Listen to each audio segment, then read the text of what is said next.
those who shall be given the baton in the relay of life. Pastor Morgan, Reverend, I would like to ask you another question. Who is it that is responsible for teaching the next generation?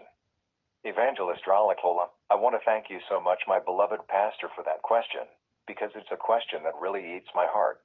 If you look at the Bible, you will begin to realize that the book of Exodus talks about the children of Israel in the wilderness and the wonderful miracles that God for them when they came out of Egypt. Thereafter comes a generation under Joshua. This generation is comprised of people who were born in the wilderness, people who did not see the miracles at the Red Sea. However, there are some people who were purposefully left as the remnant for posterity's sake. These people were meant to continue the move of God since they were the first-hand recipients, eyewitnesses, of the move of God in Egypt. They saw it when it started. They saw it when they crossed the Red Sea, and they saw the other things that God did in the wilderness. So, when people were sent from Kadesh Barnea to spy on the promised land, it's only Joshua and Caleb that came back with the good news. The Lord then said, "You Joshua and Caleb, you are the only people among those who are 20 years and older who will cross over." They had a spirit of seeing beyond their own time and abilities. Joshua and Caleb had a spirit of seeing beyond their own ministerial time. They could see a generation within them. They were not selfish about the goodness which God did to them in the wilderness. They had seen God bringing them provision, destroying their enemies and opening the Red Sea to them. They saw that a generation that was coming must know these things. When they came from Canaan, they said, "Yes, the majority of people who went to spy on the promised land say that the land is good, but the enemies are great giants. But for the sake of the unborn generation, we need to believe God, and as such, we shall go and take that land as God instructed." Joshua and Caleb were responsible for teaching the next generation. That is why, after Joshua and Caleb died, there were still some elders who came from Joshua and Caleb. These elders continued with the miracles to show the people what God had done. Hence, we need to thank God for books like this posterity book, because it helps keep these secret tablets like the one that Moses brought from the mountain. We can pack and keep, preserve, these nuggets nicely using the technology that we have today, not for ourselves but for the next generation. After the Joshua generation, the Bible says that all the people who came out of Egypt and all those that outlived Joshua died, and there arose another generation that did not know God. This caused the chosen nation to succumb to sin and wandered in the wilderness for 400 years.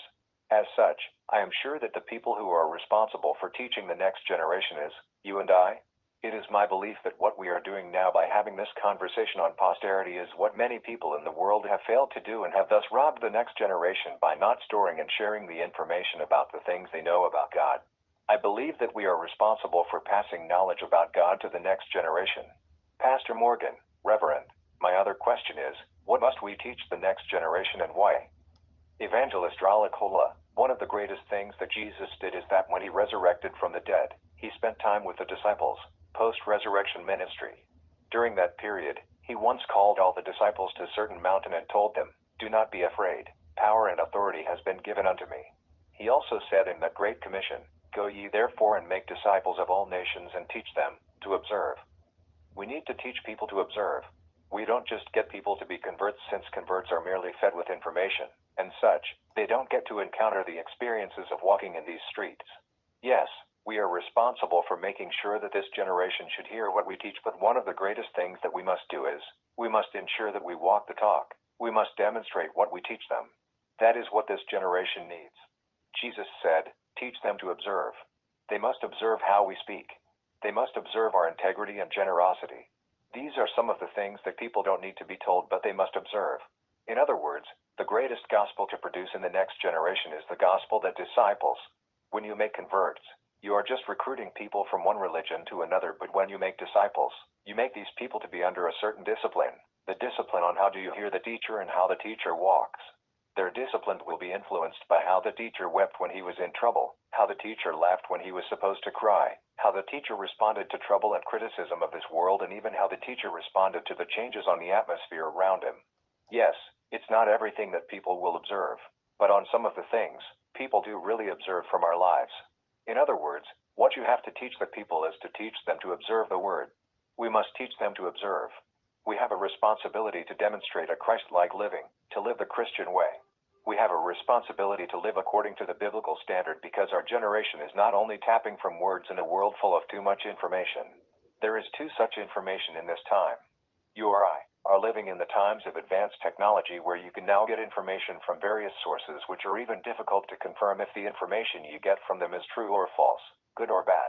As such, the next generation will be able to survive if they are taught to be disciples. They will survive because they will be under a certain discipline, the discipline to propagate the truth.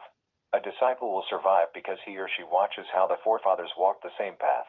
If we teach them to observe the written word and then make them see it in our lives, I believe, that's one of the greatest things that we can teach them.